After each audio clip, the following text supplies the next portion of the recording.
Eu me sinto muito honrado, um mero discípulo que agora vai falar de Cristo e vai falar de Jesus, e é uma responsabilidade muito grande. Então eu sinto muito feliz em poder estar aqui com a igreja de Jesus, a noiva dele, e falar para vocês torna isso para mim uma responsabilidade e ao mesmo tempo uma alegria, porque eu sei que o Senhor Jesus escolheu, marcou esse momento para que sejamos orientados por meio da sua verdade, da sua palavra, que sejamos mais uma vez levados ao verdadeiro conhecimento da sua palavra, para que possamos vivermos o Evangelho de Jesus Cristo na prática, para que possamos viver o verdadeiro Evangelho do nosso Senhor.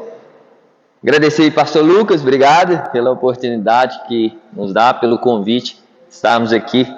É sempre uma honra cultuarmos juntos esse homem de Deus.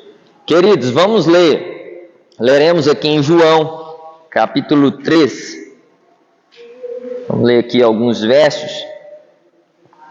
E falaremos hoje sobre o propósito do Evangelho de Jesus para nós.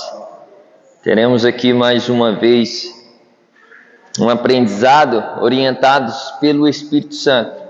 Não falarei nada de novo, mas aquilo que nós já sabemos, mas relembraremos aqui nessa manhã e seremos orientados pela ação do Espírito Santo de Deus. O Espírito Santo nos orientará por meio da sua palavra, a maneira que nessa manhã Ele quer falar conosco e quer que nós estejamos sendo orientados.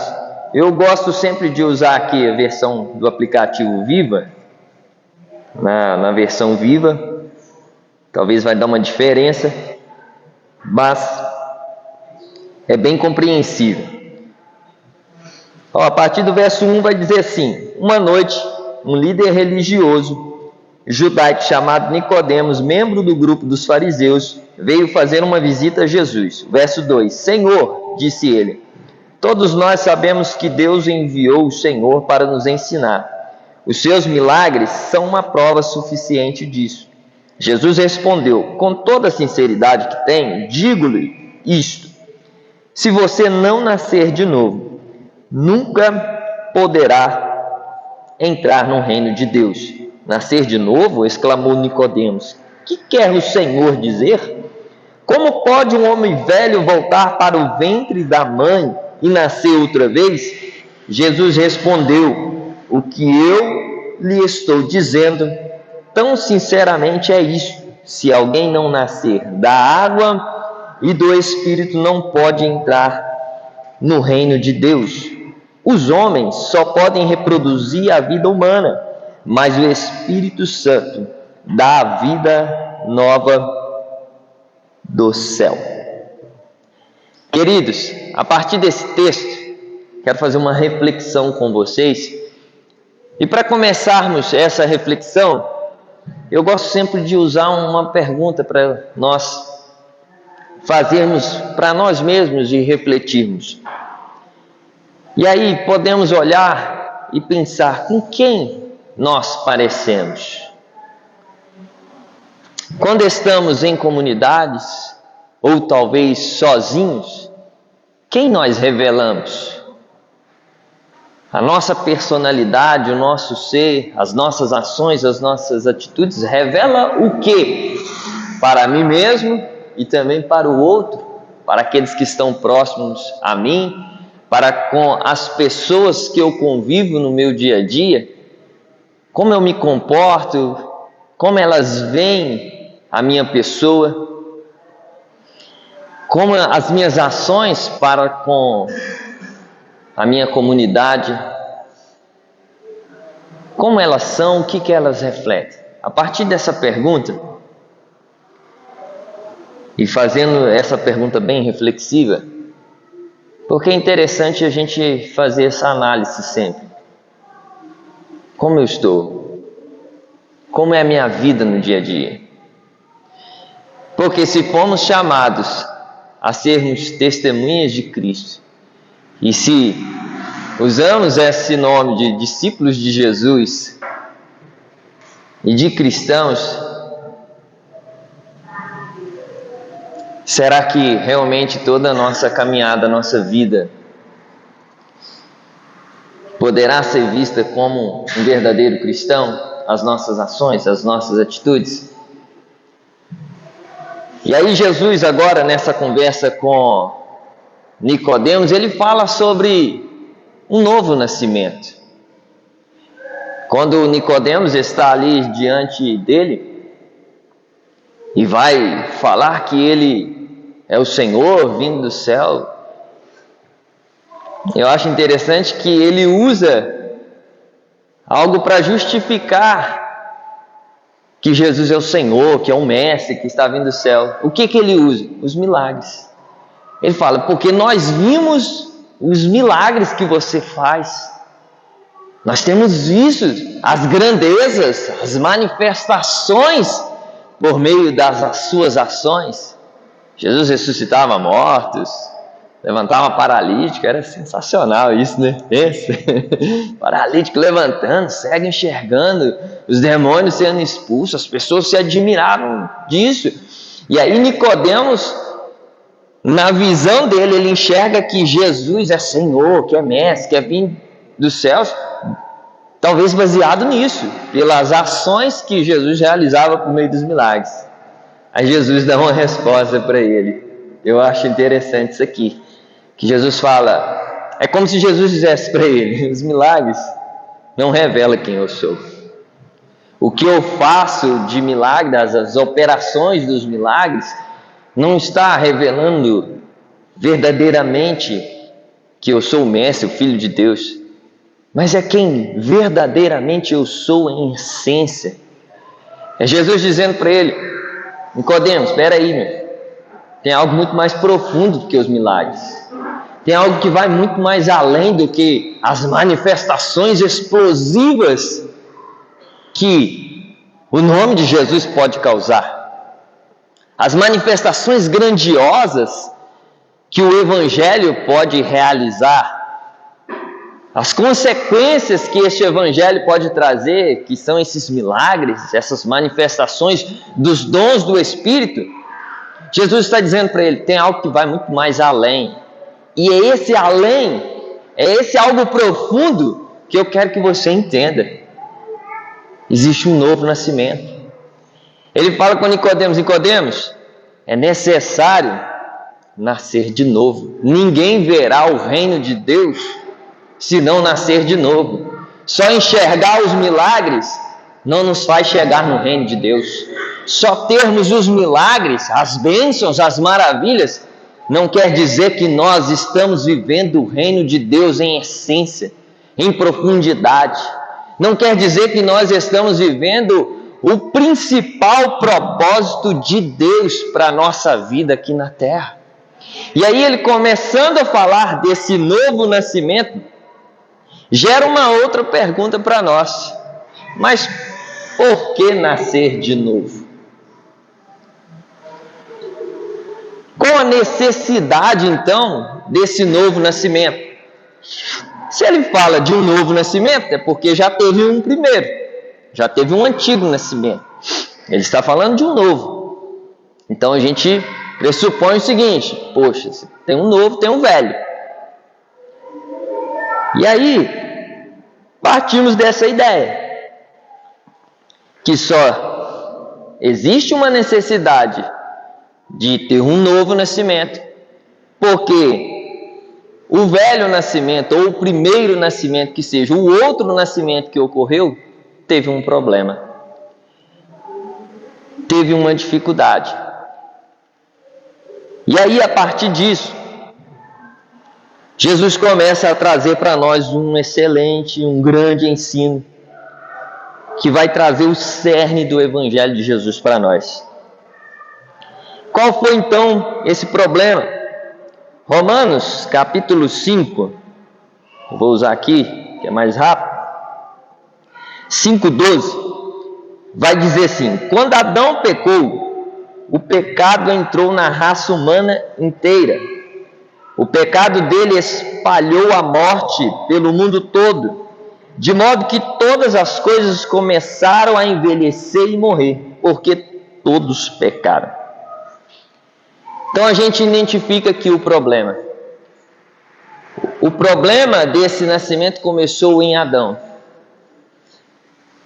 Lá em Adão se inicia então essa dificuldade. Adão é a porta de entrada do problema da humanidade. Quando ele peca, diz a Bíblia, a palavra, o texto que lemos, então que agora o pecado se passa para o quê? Toda a humanidade. Todas as pessoas agora já nascem em pecado. Quando ele pecou, ele corrompe o quê? A continuidade da raça humana. E aí como que se dá isso? Deus ele cria o homem à sua imagem e à semelhança. Não é isso que a Bíblia diz, Gênesis, né? Façamos o homem à nossa imagem e à nossa semelhança. Deus cria então a raça humana sem pecado. O homem é criado o quê? Santo, puro, sem pecado. E debaixo de uma lei que rege agora a criação. Que lei é essa?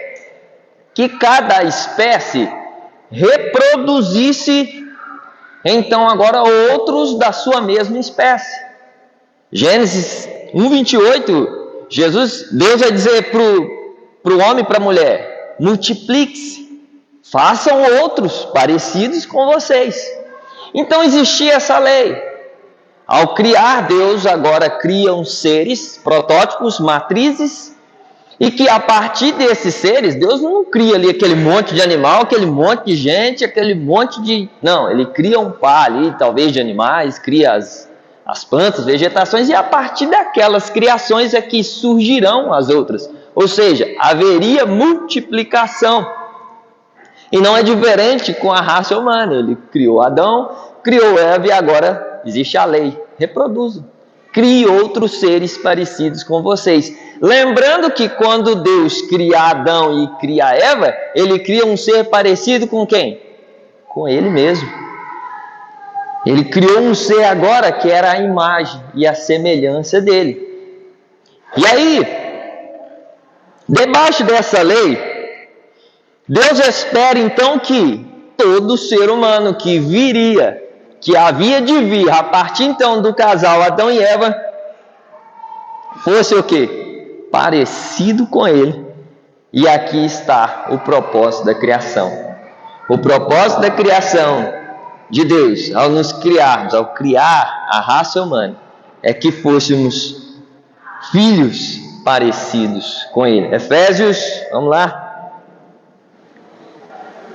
Efésios, aqui 1:4. Estou lento aqui, mas vamos lá. Efésios 1:4 vai dizer assim: muito antes de criar o mundo, Deus nos escolheu para lhe pertencermos, por meio do que Cristo faria por nós. Naquela época, Ele decidiu fazer-nos santos aos seus olhos, sem uma única falta, a nós que nos encontramos dele cobertos com o seu amor. Então esse é o propósito da criação, criar filhos. Ele decidiu isso. Criarei seres, filhos, a minha imagem, a minha semelhança. E agora a partir de Adão que isso se multiplicaria. Mas seguindo, então, qual foi o problema? Onde está então a causa desse problema? Embora Adão tenha sido criado parecido com Deus, quando ele peca, então, o molde, ele sendo então o modelo, a matriz, é comprometido.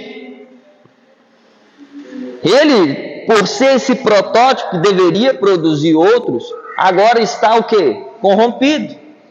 Essa matriz agora está defeituosa. Mas mesmo ele deformando essa matriz agora estando deformada, ele ainda assim está debaixo o quê? Da lei da criação. Ele ainda assim está debaixo dessa lei de o quê? Multiplique-se, crie-se, faça outros seres igual a vocês. Já que, então, eles agora farão seres parecidos com eles, a partir deles, vem então a população que agora já nasce em pecado. Vem agora todos os seres humanos, a partir do primeiro nascimento, desse nascimento natural, já nascem o quê? Corrompidos. Já nascem com uma natureza pecaminosa e com um pecado instalado dentro de si. A proposta deles reproduzirem outros seres acontece agora não a partir do que Deus pediu para que fosse, do plano original de Deus, que seria o quê? Criar seres parecidos com eles. Mas eles agora começam a criar seres a partir do que ele se tornou. Ele se torna agora um ser pecador, a partir do ato que ele realiza ali no Éden. O resultado de tudo isso, vocês sabem, toda a humanidade nasce em pecado. Salmo 51, verso 5, o salmista vai dizer isso. E agora, o homem tem um problema. O homem agora é afastado de Deus. Esse problema afasta a gente de Deus e o pior, está nos condenando eternamente a viver sem Deus. Além disso, é um problema que o próprio homem não sabe ou não consegue resolver.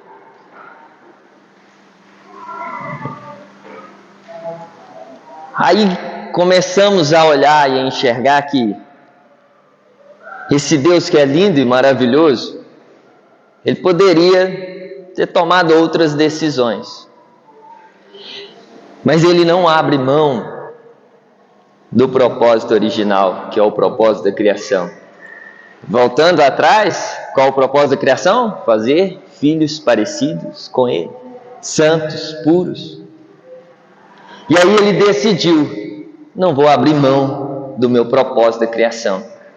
Mas tem agora um problema, o pecado. O pecado afasta o homem de Deus. Deus e o homem, mas não estão ligados por causa da decisão humana em pecar. Existe um problema. Já avaliamos aqui que nós, seres humanos, os homens, não conseguem resolver o próprio problema que ele próprio criou. E aí entra a graça, entra o amor de Deus, e Deus decide trazer a solução. Conseguimos identificar o propósito da criação, conseguimos identificar qual era o propósito de Adão e Eva se multiplicarem, e conseguimos identificar que eles, ao falharem no cumprimento da sua missão, do seu propósito, gerou um problema, e que esse problema agora segue para toda a humanidade, e que a humanidade não sabe resolver, e que a humanidade agora está afastada do seu Criador. Qual é a solução? Romanos, capítulo 8, o verso 3, uns textos lindos que vai dizer assim: não estamos a salvo das garras do pecado, só pelo fato de conhecermos os mandamentos de Deus. Está vendo que faz sentido aquela questão dos milagres? Não é só conhecer os milagres. O texto aqui vai dizer, não é só conhecer os mandamentos de Deus que nós estamos a salvo do pecado. Tem algo mais além, mais profundo, mais fundo que devemos mergulhar. Seguimos. Pois não podemos guardá-los e não guardamos. Está falando dos mandamentos. Nós mesmos, por nós mesmos, nós não podemos guardar os mandamentos e nem cumpri-los. Mas Deus pôs em ação um plano diferente a fim de nos salvar. O que Ele fez? Enviou o seu próprio Filho em corpo humano como o nosso, com a exceção de que o nosso é pecador, dele não, e destruiu o controle do pecado que estava sobre nós, dando-se a si mesmo como sacrifício pelos nossos pecados. A partir do momento que Adão e Eva pecam, agora nós deixamos de ser a imagem do Criador, do Santo, do Puro, e passa a se tornar a imagem do pecado. Nós deixamos de sermos filhos e agora passamos a ser escravos de um poder do pecado. Ou seja, onde que nós não conseguimos e não conseguiremos, mesmo conhecendo a lei, os mandamentos de Deus e a sua palavra, por nós mesmos, não conseguiremos cumpri-la e muito menos guardá-la em nosso coração. Aí, a solução, Deus envia para nós. Deus decidiu nos amar sem esperar nada em troca.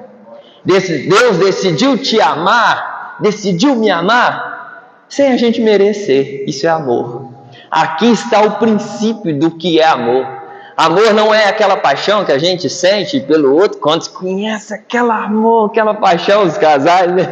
No começo queima, arde, eu quero, mas aí depois de um tempo começa a conhecer os defeitos, começa a ver as dificuldades, aí é aquela energia da paixão que flui no corpo humano começa a baixar, e aí agora eu não passo a ver aquele ser como algo maravilhoso, uma pedra esculpida, mas eu passo a ver defeitos, porque esse ser nasceu assim como você também nasceu, já em pecado, com uma natureza pecaminosa. E aí aqui o princípio do amor, que parte de Deus, e este ensino parte dele para nós, é isso.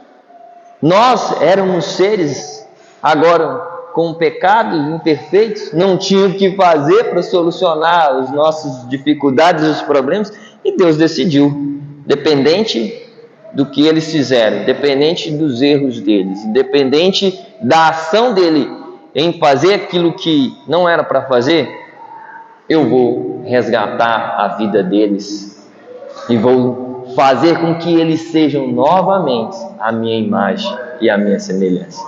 Como que Deus faz isso?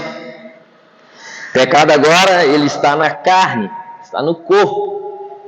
Aí ele envia, e por isso ele envia Jesus em carne, em um corpo. Porque agora o pecado estando na carne, Deus agora precisa julgar o pecado também na carne. É por isso que Jesus morre na cruz, por isso que ele sofre, o corpo de Jesus sofre na cruz, porque agora o pecado está sendo julgado na carne, porque ele é reproduzido na carne. 2 Coríntios, capítulo 5, versículo 21, vamos ler aqui, para a gente ter um raciocínio. Vai dizer isso, ó, porque Deus tornou a Cristo, que era sem pecado, ele pega Jesus, que era sem pecado, e agora ele enche o corpo de Jesus com os nossos pecados. Ele pega todos os nossos pecados, o pecado de toda a humanidade, e lança agora sobre o corpo de Jesus, porque ali agora haveria o julgamento na cruz do pecado. E aí, qual que é a compensação disso? Isso aqui é poderoso quando eu leio isso aqui. Eu gosto de ler na Bíblia por isso, dá um entendimento mais amplo. Ele tira o pecado da humanidade, lança sobre Jesus que não tinha pecado nenhum, e aí ele pega a vida de Jesus e agora ele coloca a vida de Jesus em nós. É poderoso isso, gente. É maravilhoso. Ele arranca esse pecado que agora, esse poder que te escravizava, que me escravizava, que escraviza a humanidade, que agora é o Senhor da humanidade, o Senhor do homem agora é o pecado. Ele tira isso, lança sobre Jesus, julga na cruz esse pecado, e ele pega agora e enche a gente de Jesus, enche a gente da vida de Cristo. A solução se dá através, então, de um novo nascimento. É o que Jesus está explicando. Tá bom, Jesus veio, morreu na cruz, Mas não é só isso, não basta só eu saber que Jesus morreu na cruz, Ele perdoa os meus pecados, Ele limpa-me da culpa, tira toda a culpa. Não basta só saber. Não basta só falar assim, eu creio em Jesus. Não. Não é simplesmente isso, vai além. A solução, Jesus agora fala para Nicodemos, tem que haver um novo nascimento. Tem que acontecer algo diferente. Não pode ser mais o mesmo nascimento. Por quê? O que é nascido da carne é carne. Ou seja, o que é nascido de forma natural é natural, já nasce em pecado. Mas o que é nascido do Espírito é Espírito. Então a gente passa a ter um entendimento que esse novo nascimento agora se dá não mais no corpo, mas se dá então agora o quê? No Espírito. Quando a Bíblia fala então que Jesus, que Adão prefigurava Cristo, a gente vai ler isso em algum texto, ali em Romanos vai dizer, ou então ela faz essa comparação sobre o primeiro Adão, a gente vai ouvir falar sobre isso, o primeiro Adão e o último Adão. O que é isso? A Bíblia, então, ela não está comparando Jesus e Adão em atos. Porque os atos de Adão foram que? Atos pecaminosos. E os de Jesus não. Então ela não compara agora em atos. Mas agora ela compara Jesus e Adão, falando um sendo o primeiro e o outro sendo o último, no propósito. E qual que era o propósito do primeiro Adão? Que a gente falou aqui? Fazer filhos parecidos com ele, pessoas parecidas com ele, não é? Então, esse era o propósito da criação. Como ele falha no propósito, Deus envia um outro Adão, envia um outro homem. Só que agora é um homem perfeito. E qual que era agora então o propósito de Jesus? Fazer filhos parecidos com ele, que era o mesmo propósito de Adão. Como Adão falhou lá atrás, Jesus não falha aqui na frente. Adão errou lá atrás e falhou no cumprimento do propósito. Aí qual que é a solução? Deus envia um novo homem, um outro homem. Deus agora prepara um corpo para um ser que já era prefigurado. Cristo já existia. Aí um corpo agora é preparado para o quê? Para que esse Cristo entre nesse corpo e se manifesta na terra, se manifesta a nós, para que agora, a partir do que nós olhamos para Ele, cremos nele e recebemos a vida dele, agora é uma nova matriz que está sendo posta diante dos homens, para que todo aquele que crer em Jesus Cristo não seja mais condenado, mas agora se torne uma nova criatura por meio do novo nascimento.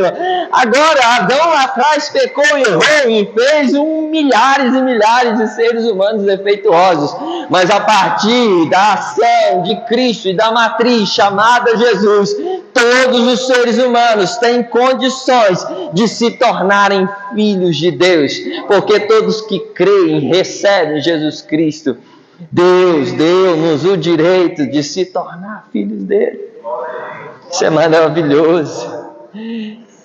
Oh, aleluia. Quando olhamos para o Evangelho de Jesus Cristo, para esta palavra, para o que esse propósito que Cristo veio fazer por nós nos enchemos de gozo e de alegria de saber que fomos escolhidos por Deus para ser filhos dele.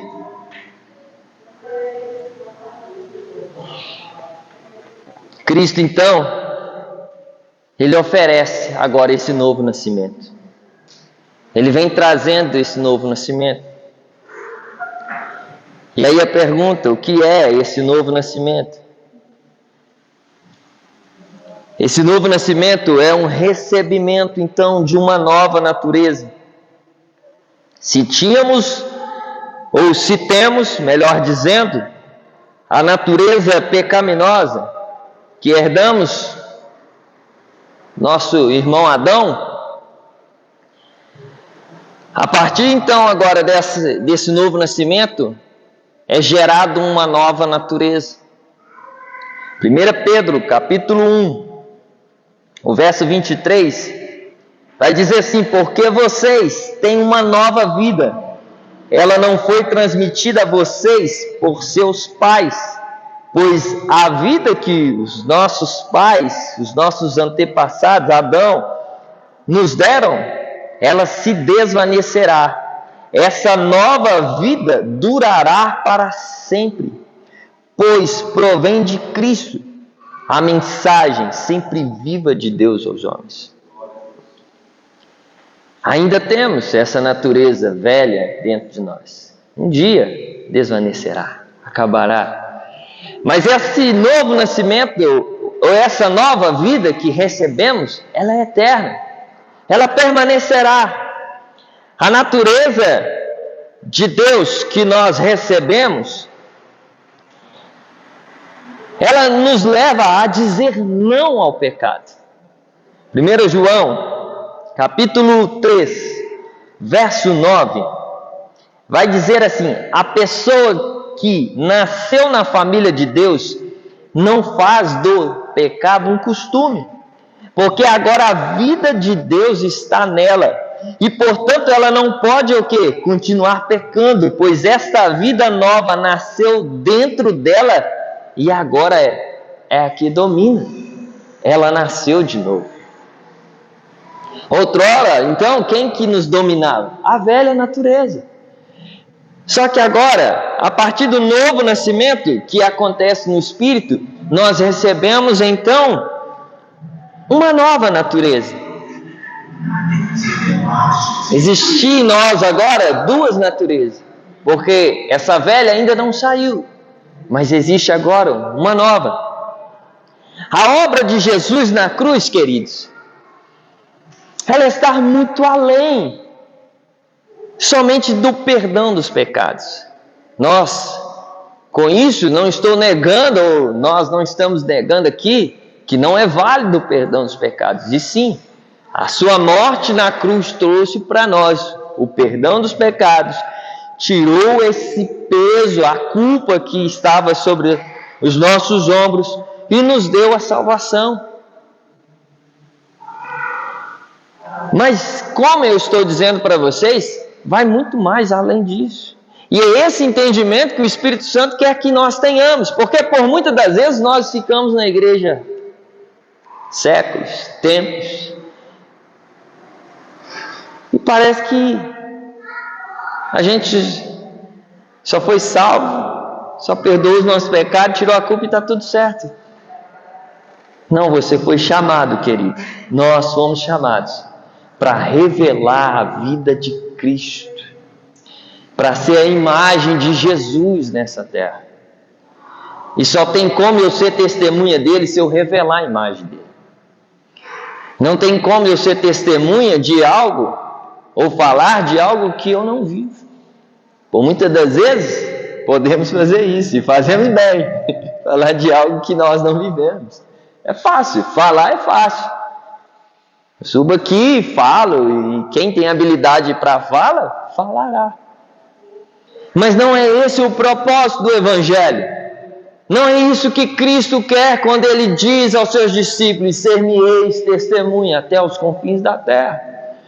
O que Ele está dizendo para os discípulos, e por isso Ele viveu ali os seus 3 anos, discipulando os seus discípulos e vivendo a prática do Evangelho, a vida dele todos os dias com os seus discípulos, era porque a partir da minha vida é que vocês falarão e viverão e testemunharão.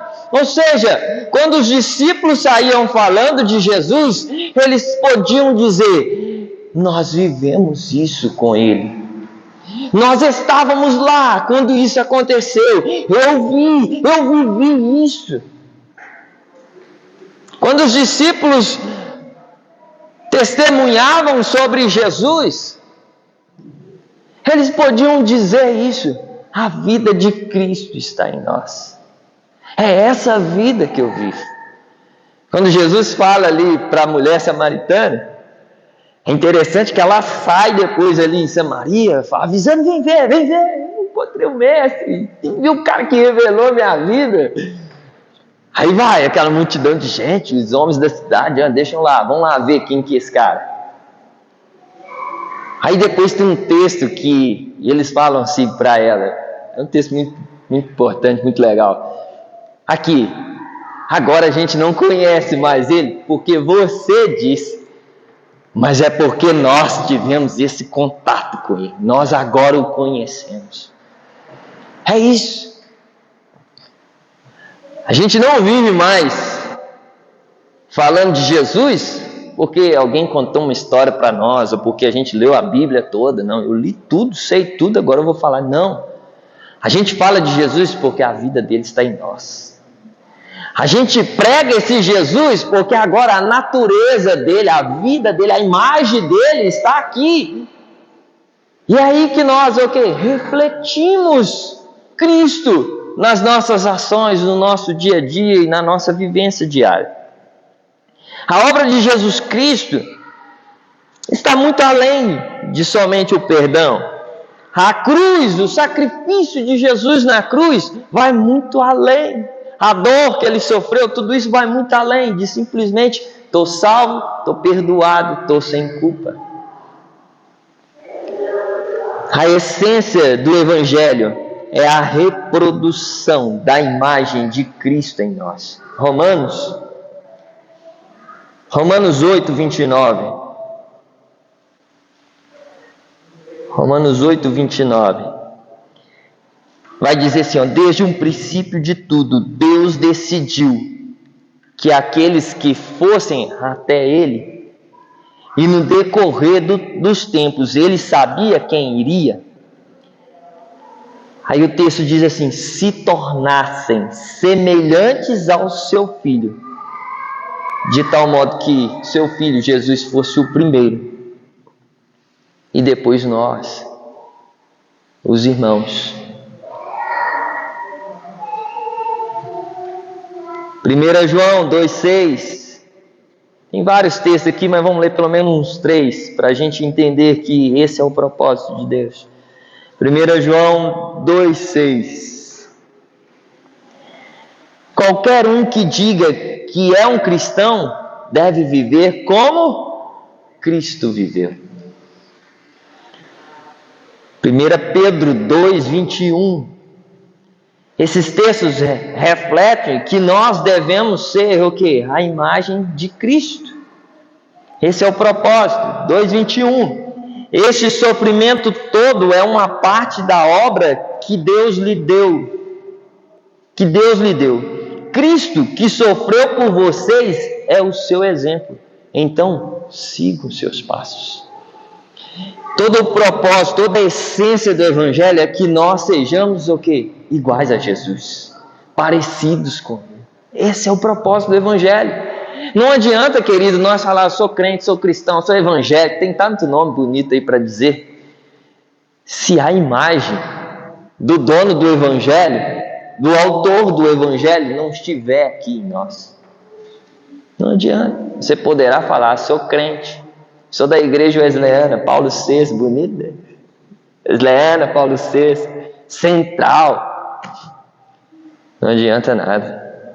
Não adianta eu falar bonito, não adianta eu vir cá fazer um louvor top, né, Tiagão? Se a imagem do autor da vida, do autor do Evangelho, do dono dessa palavra, não refletir em nós, no nosso dia a dia, na nossa vida. Se esse novo nascimento não acontecer, de nada adianta. Efésios 4,13. Efésios 4,13. Até que finalmente todos creiamos do mesmo modo quanto à nossa salvação e ao nosso Salvador, o Filho de Deus, e todos nos tornemos amadurecidos no Senhor. Sim, crescemos a ponto de que Cristo ocupe completamente todo o nosso ser.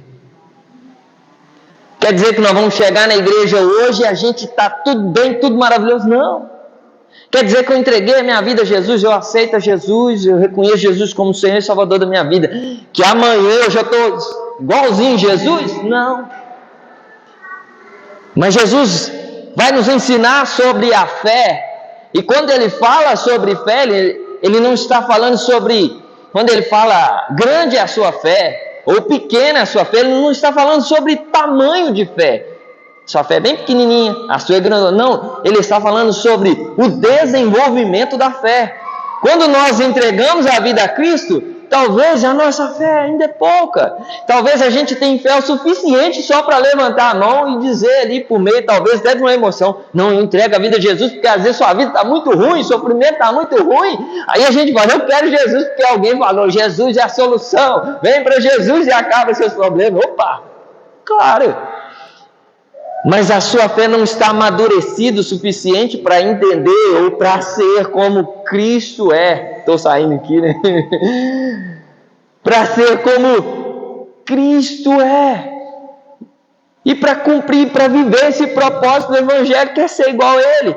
Mas à medida que eu estou aqui, no meio dos irmãos, à medida que eu vou conhecendo essa verdade, à medida que eu vou alimentando deste Evangelho, à medida que eu vou me aprofundando nas Escrituras, a minha fé vai desenvolvendo, a ponto que é o que o apóstolo Paulo diz, a chegar ao nível da perfeição de sermos a imagem, a semelhança de Cristo Jesus. A buscarmos a sermos parecidos com Ele. Esse é o desenvolvimento da nossa fé, é maturidade. Não quer dizer que eu preciso entregar a vida a Cristo e já ser igual, não. O que eu preciso é entender, há um propósito. Eu comecei aqui, a minha carreira cristã, a minha carreira começou aqui. Eu entendi que só há um meio de eu chegar no propósito, que é do novo nascimento, que é eu entregar a minha vida a Cristo, que é eu me render ao senhorio de Jesus. Mas aí há um caminho, há um processo para que eu chegue nessa maturidade, a ser como Paulo diz, me imite, porque eu imito Jesus. Nós precisamos chegar nesse nível, de dizer para outras pessoas, dos nossos filhos, de dizer para os nossos filhos, filhos, pode olhar para papai, porque papai segue Jesus. Quando eu falo isso aqui para vocês, queridos, é porque essa palavra está me moldando. Outrora, eu não vivi isso. Alguns anos atrás, talvez 3 anos atrás, eu não conseguia enxergar o Evangelho dessa maneira.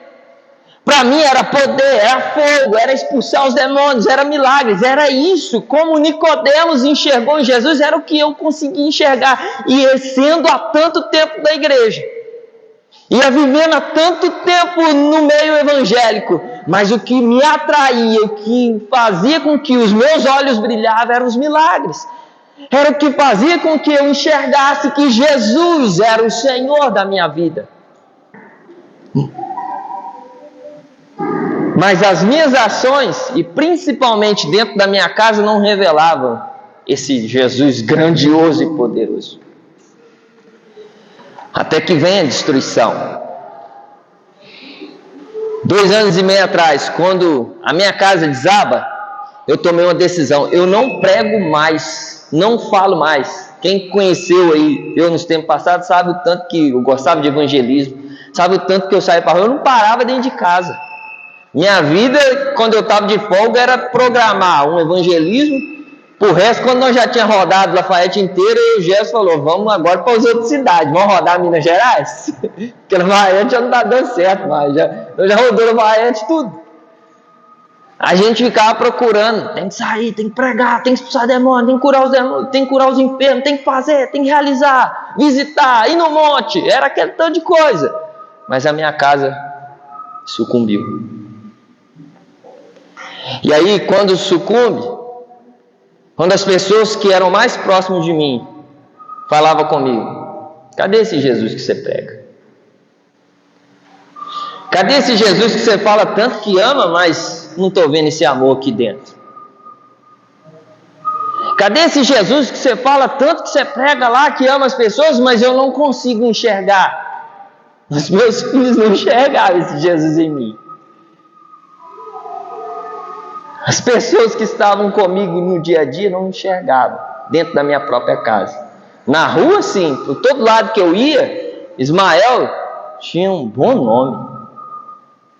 No emprego, em todos os outros lugares, mas dentro da minha casa, ninguém via isso. E realmente eu não tinha atitudes que demonstravam o quão Jesus é poderoso e maravilhoso para transformar a vida de um homem e de uma pessoa. Aí, eu tomei uma decisão. Falei, não prego, não evangelizo, não falo de Jesus, enquanto os meus filhos não conseguirem ver Jesus nas minhas ações. Eu fiquei em torno de 2 anos e meio para mais, sem ministrar em uma célula, sem ministrar em um altar, sem fazer evangelismo, sem orar para ninguém, sem fazer nada. Porque de nada adianta, queridos, eu saber falar, eu saber orar, eu fazer aquele movimento todo, se a minha vida não revela a imagem do meu Criador, não revela a imagem daquele que me perdoou e daquele que me salvou. Não adianta. Então quer dizer que agora eu vou parar e não vou fazer nunca mais nada. Nós estaremos também fora do propósito. Estaremos também fora da missão. Qual é a solução? Nos tornar a imagem de Cristo. O caminho é esse. Sermos parecidos com Jesus. E é por isso que eu comecei com a pergunta, a reflexiva, porque hoje são coisas que nós devemos fazermos. Refletir como está a minha vida. Pare por um momento, pare por uns segundos e reflita. Essa Bíblia, essa palavra, esse Evangelho faz efeito na minha vida na prática? Ou é só um contexto que eu carrego religioso, tradicional, de uma família que me ensinou um caminho maravilhoso e bacana, de uma igreja, de uma tradição, de uma religião, uma filosofia para mim, porque me alivia a minha mente quando eu leio a Bíblia. Eu gosto dos textos bíblicos, eu acho legal, eu acho interessante postar foto no Instagram, jogar aquele versículo bacana. Ou realmente eu vivo a imagem do Senhor na minha vida, ou realmente eu estou cumprindo o meu propósito na terra, realmente eu entendi para que eu vim, realmente eu compreendi porque que eu estou aqui, realmente eu quero viver como Cristo é. Eu quero ser como meu Deus, eu quero ser como meu Senhor.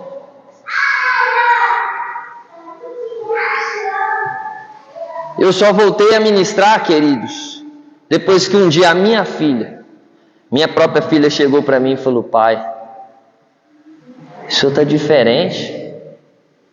Antigamente o senhor era um homem arrogante. Outrora você era um homem difícil. Hoje você é uma pessoa diferente, um pai diferente. E aí, a partir do que ela disse para mim, a partir do dia que ela disse isso para mim, eu falei: agora sim, eu posso começar novamente a falar de Jesus para as pessoas. Não quer dizer que eu não preciso todos os dias me render a esse Cristo. Não quer dizer que eu não preciso avaliar as minhas ações para saber como eu estou. Outrora, queridos, nós reproduzíamos a imagem do pecado. Antes do novo nascimento, o que nós conseguíamos reproduzir era somente a maldade, o pecado. A partir do novo nascimento, então, agora nós reproduzimos Cristo e a vida do Senhor, uma nova vida. Jesus, nessa conversa com Nicodemos, ele está dizendo assim, em outras palavras, de um melhor entendimento, dizendo: Nicodemos, não tem como isso acontecer, de você voltar lá no ventre da sua mãe e nascer de novo. Mas se isso por acaso ocorresse, você poderia voltar quantas vezes quisesse, nascer novamente quantas vezes quisesse, que sempre nasceria em pecado, que sempre nasceria da mesma forma, porque o que é nascido de forma natural, carnal já está corrompido a matriz humana. Agora é necessário então o quê? um nascimento diferente, Nicodemos. Para pertencer, para viver o reino de Deus, para ser como aquilo que Deus quer que sejamos, é necessário do novo nascimento. É necessário que aconteça algo diferente na sua vida. Não basta você ser o mestre da lei. Não basta simplesmente você conhecer todos os mandamentos.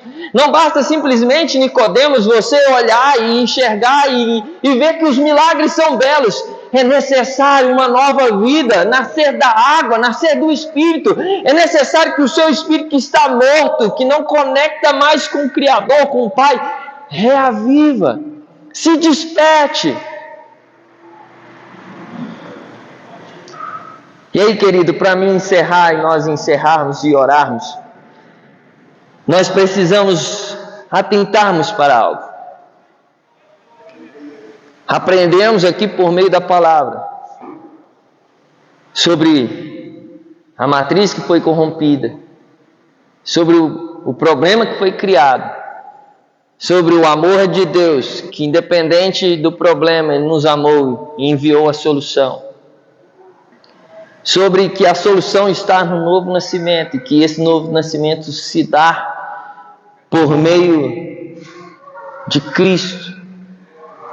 Entendemos então que existe agora a natureza pecaminosa e aqui é necessário nós que já passamos por esse novo nascimento e já entregamos a nossa vida a Cristo, nos atentarmos, porque ao recebermos a vida de Cristo em nós, agora passamos a ter duas naturezas. Natureza velha, a natureza do pecado, não saiu ainda.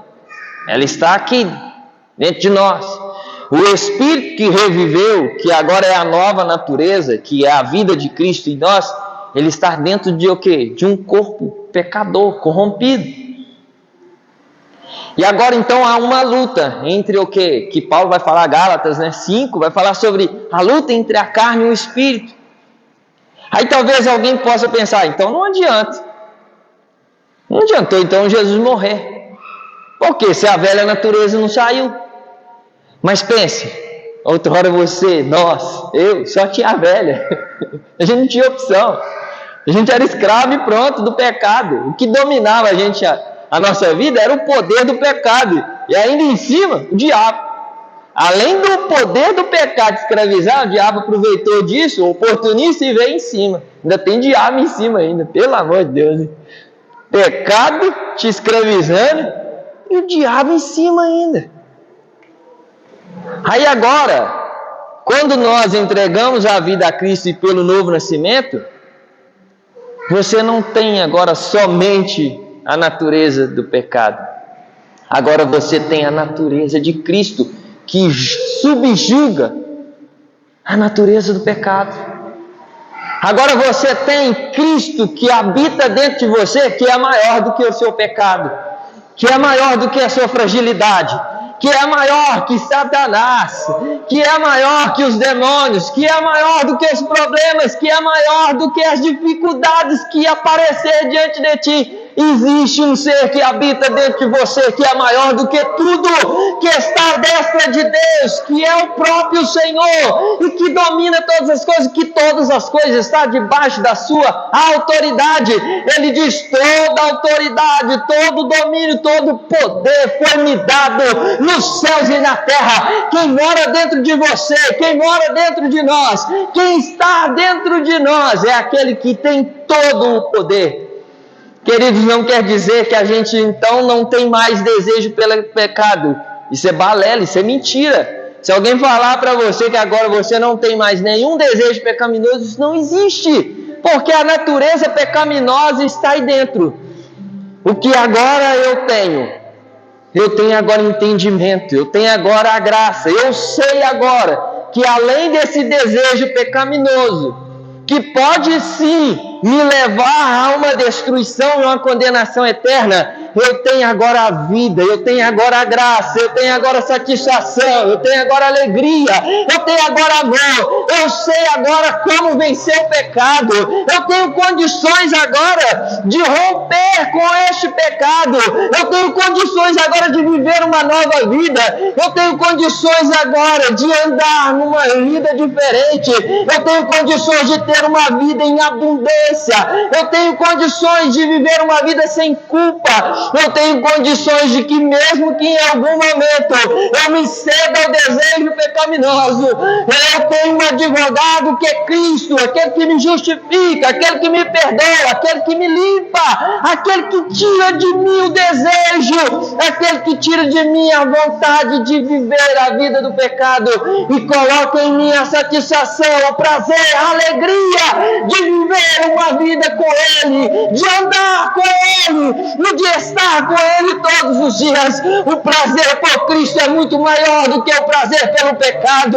O prazer de viver o Evangelho é muito melhor e muito maior do que viver uma vida que outrora nós vivíamos, uma vida de escravidão, uma vida onde Satanás nos dominava, uma vida onde eu não tinha opção de ir para um lado para o outro, onde eu ia o pecado me esmagava, onde eu ia eu tinha ações corrompidas, mas hoje o Evangelho, a cruz, Cristo, o autor de todas as coisas, me deu vida, me deu liberdade. Somos livres agora para escolhermos o que nós queremos e nós decidimos nesta manhã escolhermos uma vida com Cristo. Hoje, nesta manhã, você, nós decidimos: eu quero Jesus, eu quero a alegria da presença do Evangelho em mim, eu quero a presença do Senhor em mim. A partir do momento que você ergueu as suas mãos,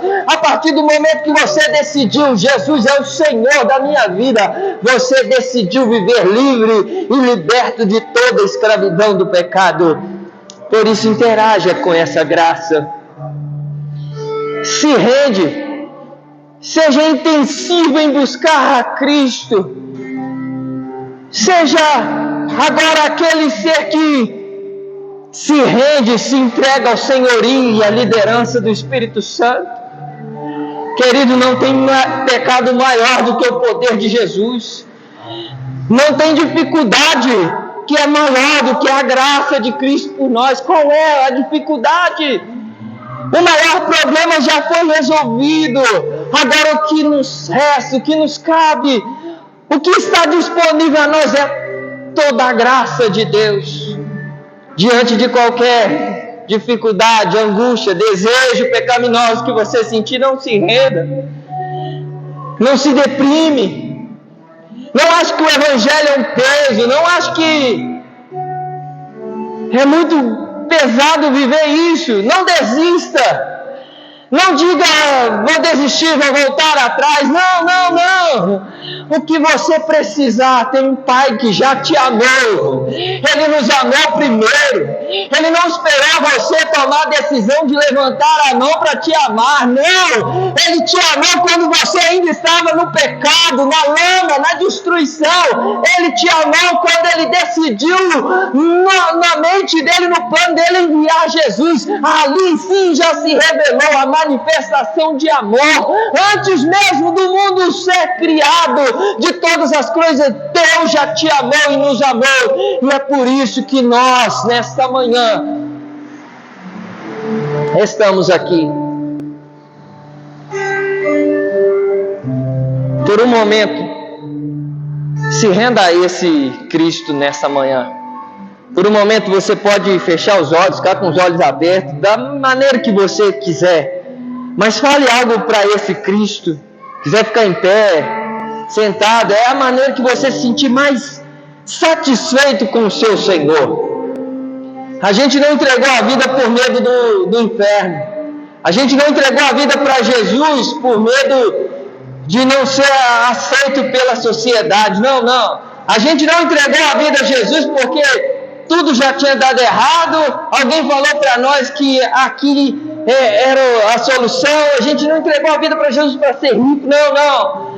A gente entregou a vida para Jesus porque reconhecemos que somos seres falhos, pecadores, e que não há outro meio de sermos como Deus, não há outro meio de termos comunhão com Jesus, não há outro meio de termos salvação, comunhão e de sermos filhos de Deus, a não ser se render ao senhorio de Cristo e à liderança do Espírito Santo.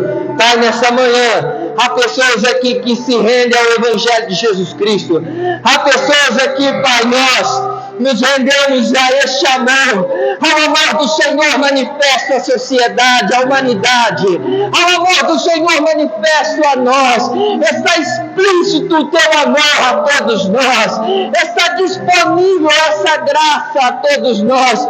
Pai, diante de dificuldades, diante dos desejos da nossa carne, diante, Deus, das aflições que vierem sobre nós, nos ajude a termos a nossa fé desenvolvida, a desenvolvermos cada vez mais este Evangelho, este amor, esta fé, para que vivamos e vivenciamos mais e mais, e nos mergulhemos mais e mais no amor do Senhor, na graça. Meu Deus, que sejamos intencionais em Te buscar, que decidimos, Deus, e possamos a cada manhã decidir: eu buscarei mais de Cristo, eu buscarei mais da palavra, eu buscarei mais deste amor, porque já está disponível, já está, Deus, de fácil acesso a todos aqueles que desejarem. Que, Deus, nós sejamos intencionais e possamos interagir cada vez mais com a Tua graça sobre nós nesta manhã. Libere unção, libere graça, libere poder, libere cura, libere amor sobre mentes turbadas nesta manhã, e seja o refrigério do Senhor sobre o nosso coração, esteja a paz de Jesus Cristo